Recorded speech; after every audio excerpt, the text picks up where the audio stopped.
On commence dans le bouquin par évoquer les 3 guerres. C'est-à-dire qu'en fait, on a commencé sur la conquête 1830 jusqu'au 1850 à peu près. Ensuite, on a parlé de la guerre d'indépendance, 54-62, et ensuite on a parlé surtout de la situation depuis 15 ans. Ce qui nous a frappé dans ces 3 mouvements de très grande violence en Algérie, c'est qu'il y a effectivement des points communs. À l'époque où il y a eu la conquête, dans les années 1830, les Français qui partaient là-bas, qui étaient envoyés en tant que militaires pour conquérir l'Algérie, c'était pas la même époque qu'aujourd'hui, c'est-à-dire qu'ils n'avaient pas les mêmes blocages, ils avaient des carnets et ils racontaient assez naturellement tout ce qu'ils faisaient. J'aurais voulu lire un tout petit passage qui montre avec quelle décontraction ils racontaient leurs exploits. On est en 1843. Toutes les populations qui n'acceptent pas nos conditions doivent être rasées, écrit le lieutenant-colonel de Montagnac en mars 1843. Tout doit être pris, saccagé, sans distinction d'âge ni de sexe. L'herbe ne doit plus pousser où l'armée française a mis le pied. Qui veut la fin veut les moyens, quoi qu'en disent nos philanthropes. Tous les bons militaires que j'ai l'honneur de commander sont prévenus par moi-même que s'il leur arrive de m'amener un arabe vivant, ils recevront une volée de coups de plat de sabre. Voilà, mon brave ami, comment il faut faire la guerre aux Arabes, tuer tous les hommes jusqu'à l'âge de 15 ans, prendre toutes les femmes et les enfants, en charger des bâtiments, les envoyer aux îles Marquises ou ailleurs. En un mot, anéantir tout ce qui ne rampe pas devant nous comme des chiens. C'est une conquête d'une violence absolument dévastatrice. Je crois qu'il y a le tiers de la population algérienne qui est éliminée en 20 ans. Après la Seconde Guerre mondiale, quand à nouveau la population algérienne relève la tête et a des velléités d'indépendance, ça va recommencer. Alors, en 1954, on ne peut pas forcément écrire ça. Bon, vous savez que le général Ossarès ou d'autres ont appliqué en Algérie des méthodes assez particulières. Il faut briser la capacité du FLN à commettre des attentats. Et pour ça, il faut avoir des renseignements à tout prix, à tout prix. Et pour vous, ça voulait dire éventuellement l'usage de la torture? Quelle question, y compris la torture. Ce que la France a fait entre 54 et 62, elle a appliqué en Algérie des méthodes de guerre contre-insurrectionnelle assez sophistiquées qui ensuite ont été enseignées aux dictateurs d'Amérique du Sud dans les années 70. Puis ensuite, les Américains en Irak se sont inspirés des exploits de l'armée française de l'époque. Encore aujourd'hui, ça sert un peu de modèle. Les Français ont, par exemple, fait tout un travail de guerre psychologique pour discréditer le FLN auprès de la population, par exemple. L'armée française a créé des faux maquis. Faux maquis, de types qui se présentaient comme des gars du FLN et qui en fait massacraient des villages et se comportaient de manière scandaleuse, ce qui permettait d'essayer de retourner la population. Ces méthodes de guerre psychologique assez particulières ont été vachement développées par la France. Je le dis d'un mot parce que dans les 15 dernières années, ça s'est beaucoup fait par les généraux algériens, mais c'est pas eux forcément qui les ont inventés.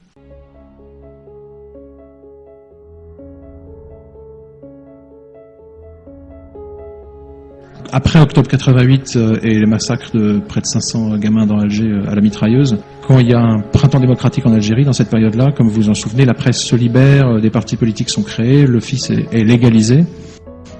Et tout ça va déboucher en 92 sur l'organisation d'élections, les premières élections les plus libres jamais organisées probablement en Algérie depuis assez longtemps. Le FIS arrive majoritaire en 92. L'armée interrompt le processus électoral et décide de remettre le pays au pas, donc elle va refuser le vote. À partir de là, il y a une vraie guerre civile qui se met en place en Algérie, c'est-à-dire qu'il y a un certain nombre de gens qui vont prendre le maquis, prendre les armes, notamment des islamistes, et qui vont s'en prendre à l'armée, s'en prendre au régime.